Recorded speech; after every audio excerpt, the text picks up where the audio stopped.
German. Thanks to all the witnesses. I'm going to start with the 5-minute round. Professor Pape, great replacement theory is nothing new. Some form of it has been around forever. In the United States, we've seen evidence of it with the activities of the Ku Klux Klan during Reconstruction and even into the 20th century. I grew up in East St. Louis, Illinois, in the early 1900s with the Great Migration. There was a visceral reaction against African Americans that led to a race riot in that city, as well as my current hometown of Springfield, Illinois, and that led to the creation of the NAACP.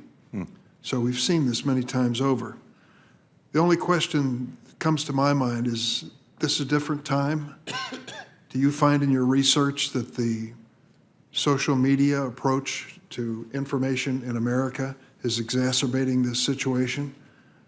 Can we add to that the automatic weapons that are now giving to these madmen who are inspired by this racism the means to kill so many innocent people as they did in Buffalo? Is that the difference? So there's two big differences, sir. First, we have volatile capabilities, those are the weapons you're talking about, now combined with volatile ideas and beliefs in the mainstream. It's not one or the other. You've got the combination of these two, which is why we're seeing many more of these events in the United States than we are, say, in Britain. And this is a very important combination that's a deadly cocktail that promises more violence going forward. The second big change is that we are now seeing those who advocate the Great Replacement receive political benefits and financial benefits. So if we look at politicians in America in the mainstream are either directly or indirectly stressing the Great Replacement and becoming more popular. Donald Trump, the former President of the United States, is more powerful today as a result of January 6th than he would have been without January 6th. That is a very, very worrisome trend, sir. Media figures, you just showed a number of them, they are more popular today as a result of the Great Replacement. So what we are seeing is we are seeing incentives for more politicians, more media figures to follow in those paths. These are the two big changes today and why we have to be so concerned about the 2022 and especially 2024 election seasons. Mr. Chairman, let me ask you, we really have a challenge to respect the Constitution and our Bill of Rights and freedom of speech, and yet we see the reality reported to us by law enforcement here in Washington and across the nation that many of these statements are pushing people into extreme behavior, violent behavior. There's no easy way to define a line to be drawn here to respect the Constitution and still keep America safe. What are your thoughts?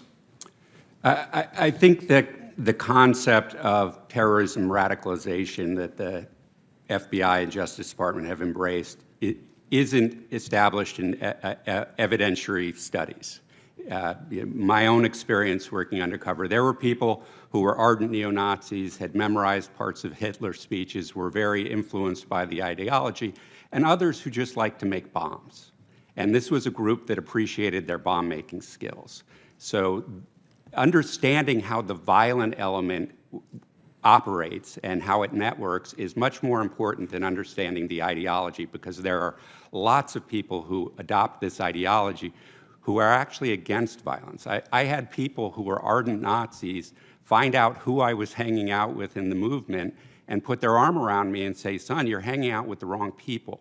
Come work with us. We'll print up a newsletter that we can put out every week. We'll put a suit on you and run you for the school board. We can do things that don't involve violence, because that will get you killed or put in prison, and that won't help the movement. So it's very critically important for law enforcement to understand these differences and understand how the violent element works. And my concern is this radicalization theory pushes law enforcement to want to grab more information from social media or other public forms of communication, rather than focusing on the far in which millions of people share these bad ideas, instead of focusing on the relatively smaller number of violent acts and understanding how they network.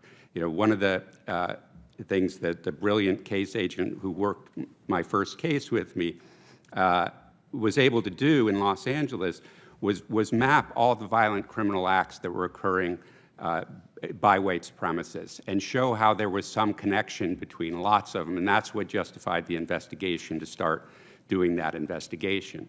But today, because the FBI puts these in different categories and more often than not defers to state and local investigators who may or may not prosecute those crimes, they don't have knowledge of how the criminal element works.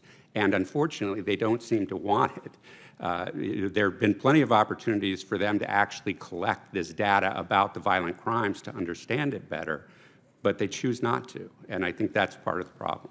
It's the point that you made earlier, and one that I'll close with here, and that is the reason for the Domestic Terrorism Act that I introduced was the decision of the Trump administration to no longer have a category of white supremacist crime reported to us. They merged it into a violent crime general category so that there would be no distinction. I believe more information is better, particularly when it doesn't expand the authority of the government or give it any new tools, but merely reports on the reality of what's happening across America. Thank you, Mr. Chairman. Senator Grassley.